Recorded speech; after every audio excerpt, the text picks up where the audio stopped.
What's good, guys? It's your boy, the 6A Cop, coming to you on another beautiful day with another video. Guys, as you see, I got a guest today. It's my lovely wife of 16 years.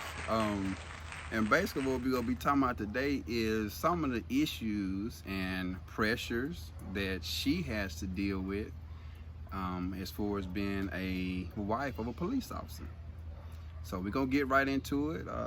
Mrs. 6A, would you like to say anything?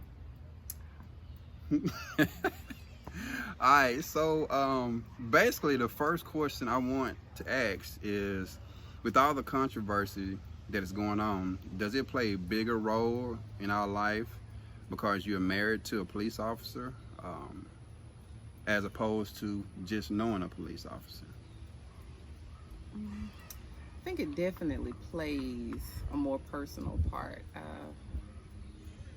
To know a police officer is to just know, what they tell you, but to be married to a police officer is to experience what my police officer experiences on a day-to-day basis.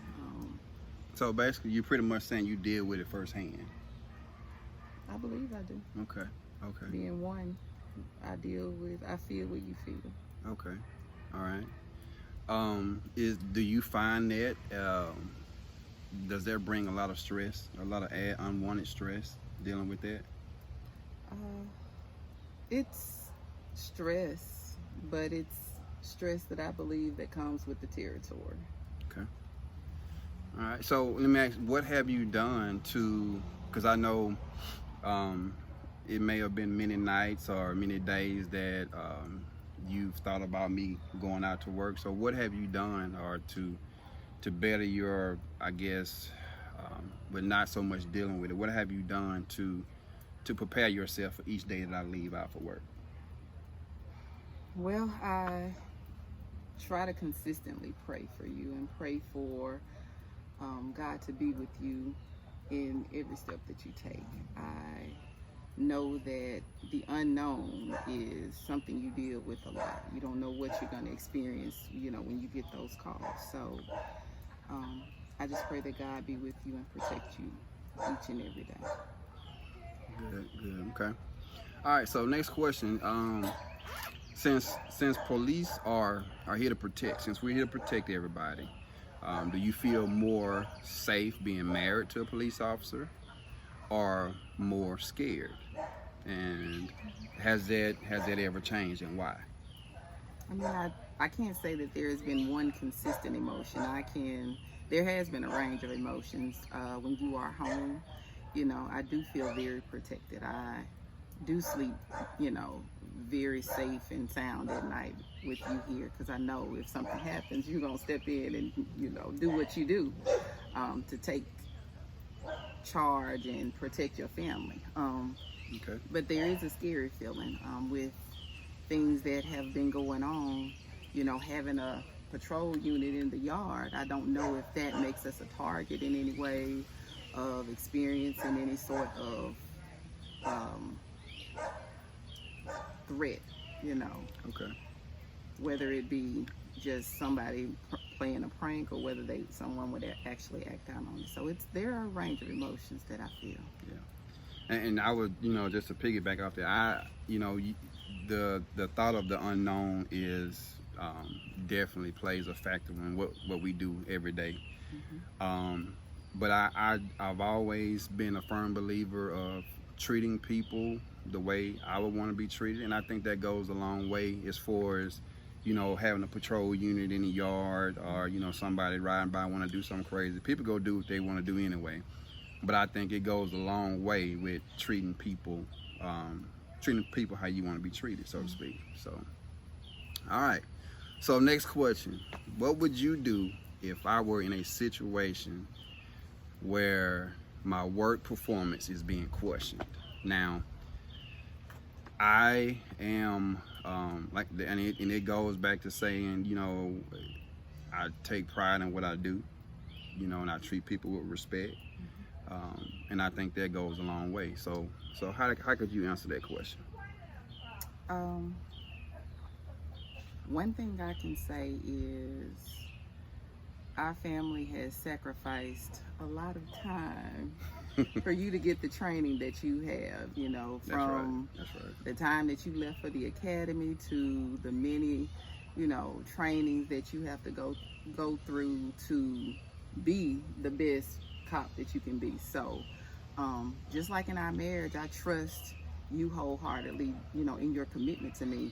I trust that on the job as a cop, you are going to maximize all of the trainings that you have gone through to be the best cop that you can be. So I support you, you know, in any situation, and I know that, you know, if there is questioning, there just needs to be clarification on your actions that would have to be taken.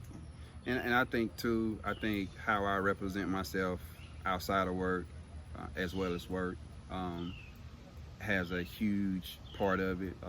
You know, you have some situations where you have officers that's, you know, one way at work and one way at home, but I think your character has a lot to do with it. You know, if somebody questions your character, then obviously there may be a situation or an issue that you've done or something that you've, you know, allowed to happen that would cause somebody to question your character. So I think if you uphold, you know, your values or whatever they may be, you know, that should, you know, when something like that comes up, it wouldn't be an issue with them having to question you about certain things that arise. That's right. Okay, good deal. All right, so, you know, I work 12-hour shifts. I work depending on my schedule. I mentioned it a couple of videos before, and sometimes we have to rotate from day and night. And I just put in for I just interviewed for a sergeant position, which probably would be on the night shift. So, how, because I have done it before, how do you adapt to my schedule changes? Is it something that you just accept, or is there any changes that you make personally? How do you handle that? Well, of course, any change that you have personally affects the family as a whole. So there are definitely adjustments when your schedule changes. And I just adapt. I just adjust and go with the flow the way I need to adjust and go with the flow. Good. Okay. One final question. Would you do it all over again if I had an opportunity to go all the way back? Would you question my choice in career, or would you do it all over again? Hindsight is always 20/20. We know that. But if I had to do it again, I would definitely take the same course of action that, you know, we've taken. There have been a lot of challenges, but we know that challenges make us stronger. That's right. And I know that we have grown as a result of some of the trials that have been experienced in your journey as a cop. So I would definitely go through that again. I might, you know, erase some little factors, small factors, but the big picture of you going into this career, I think, has truly molded you into who you are today, which is a great man, a great provider, an awesome protector, and, you know, me and the boys wouldn't have it any other way. Cool. All right, guys, so once again, this video is getting the flip side of what we deal with on a day-to-day basis. If you're married, got kids, you know, especially with the way things are now and the way that the, you know, society is labeling cops or whatever the case may be, it plays a huge factor on your spouse, your sister, your brother, your mother, you know, and it's just added pressure. So I just wanted to bring this video to you guys. Mrs. 6'8", you know, she's been dealing with it for a while, so I just wanted her perspective on the whole process itself. So with that being said, we're gonna get out of here because it's hot outside. So we're gonna get out of here, guys. I appreciate you watching this video. Don't forget to comment, like this video, and subscribe, and holler back at your boy. Peace.